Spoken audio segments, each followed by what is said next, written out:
Et tout de suite, place à l'invité d'Europe Soir avec vous, Nicolas Poincaré. Olivia, nous sommes à Pau, mais notre invitée est à Paris. C'est une journaliste ukrainienne pour parler de la Crimée que Vladimir Poutine a officiellement annexée aujourd'hui. Bonsoir à la Lazareva. Bonsoir. Vous êtes rédactrice en chef de l'hebdomadaire Ukrainsky Tijden à Kiev. Une de vos journalistes a été enlevée il y a quelques jours en Crimée. Plusieurs autres de vos journalistes ont été blessés pendant les événements de la place de l'Indépendance. Mais ce soir, on a l'impression que les choses s'accélèrent. Tout à l'heure, une base de l'armée ukrainienne en Crimée a été attaquée. Et à l'instant, Kiev, le gouvernement par intérim, autorise l'armée ukrainienne à utiliser ses armes. Est-ce que c'est le début d'une guerre entre la Crimée et la Russie qui est en train de commencer ? Je pense que la guerre a commencé bien avant. En fait, elle a commencé au niveau politique quand Poutine a empêché à l'Ukraine de signer l'accord d'association avec l'Union européenne. Et en fait, c'est là où les contestations sont arrivées. Et s'il n'y avait pas d'intervention de la Russie dans les négociations entre l'Ukraine et l'Union européenne, on n'était pas là aujourd'hui. Alors, il y a eu évidemment les événements de la place Maïdan meurtriers, mais ce soir, donc, les choses s'accélèrent en Crimée. Il y a eu ce décret voté aujourd'hui par Poutine d'annexion de la Crimée. Vous le vivez comment, ce décret, comme un vol ? Moi, personnellement, ou les Ukrainiens en général ? Les Ukrainiens en général. Comme une annexion qui est déguisée en référendum, comme une... début sans doute de la guerre plus importante parce on est presque sûr on est sûr même, disons, que Poutine ne s'arrêtera pas là. C'est-à-dire, c'est quoi le coup d'après ? C'est une intervention dans d'autres régions de l'Est de l'Ukraine ? C'est déjà commencé parce que les régions de Donetsk, de Kharkiv étaient déstabilisées. Il y avait les morts des gens pendant les manifestations qui étaient tournées en bagarre.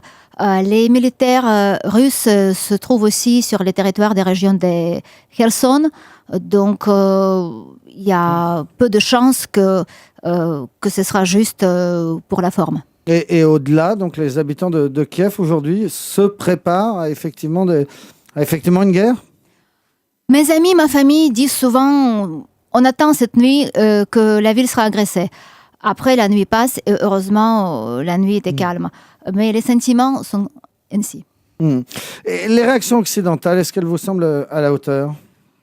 Elle est un peu tardive, je dirais, parce que l'Occident s'est mis à réagir uniquement quand les premières morts ont apparu à Kiev. Mais actuellement, les négociations autour des sanctions, je pense qu'elles sont indispensables et que ça peut peut-être rafraîchir un peu et arrêter Poutine dans son impérialisme débridé.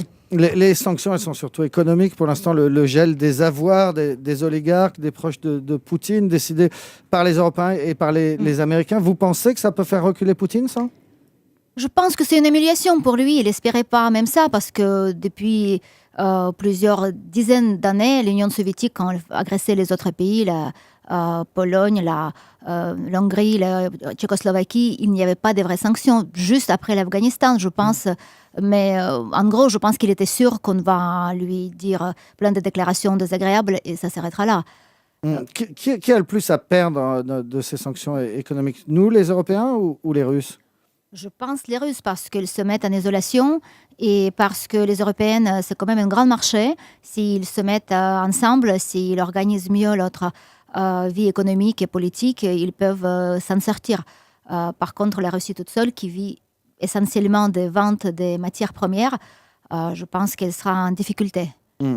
Il faut rappeler à Lazareva qu'il y a quelques années, l'Europe et les États-Unis s'étaient engagés à protéger l'Ukraine et à faire respecter l'intégralité de ses frontières en échange de la dénucléarisation de votre pays. Est-ce que les Ukrainiens en sont conscients ? Est-ce qu'ils se disent les Européens, les Américains doivent nous protéger aujourd'hui ? C'est une grande amertume parce que justement, selon les mémorandums de Budapest de 1994, on était garanti par les États-Unis et l'Angleterre qu'au cas où le pays est agressé, on doit bénéficier de l'aide militaire. Alors, pour l'instant, on ne la voit pas, on est bien agressé. Aujourd'hui, il y a le premier militaire qui est tué par les militaires russes. Donc, je pense que où est-ce qu'il faut chercher les preuves ? En même temps, vous avez conscience qu'il n'y a personne en Europe qui est prêt à aller mourir pour votre pays ? Je pense que c'est exact. Et vous le dites avec amertume ? Bien sûr. Je pense que les voix qui se lèvent en Ukraine, c'est qu'on a fait une grosse bêtise en renonçant de l'arme nucléaire, qu'il faut revenir vers le programme nucléaire, parce que puisqu'on est tout seul, il faut se défendre comme on peut. Merci beaucoup, Alla Lazareva, en direct ce soir sur Europe 1. Je rappelle que votre journal Ukrainsky Tijden s'est associé à Courrier International pour un numéro spécial sur votre pays, sur la situation dramatique dans votre pays. Numéro spécial qui est en vente en kiosque jusqu'à jeudi. Merci beaucoup d'avoir été en direct avec nous. Merci beaucoup.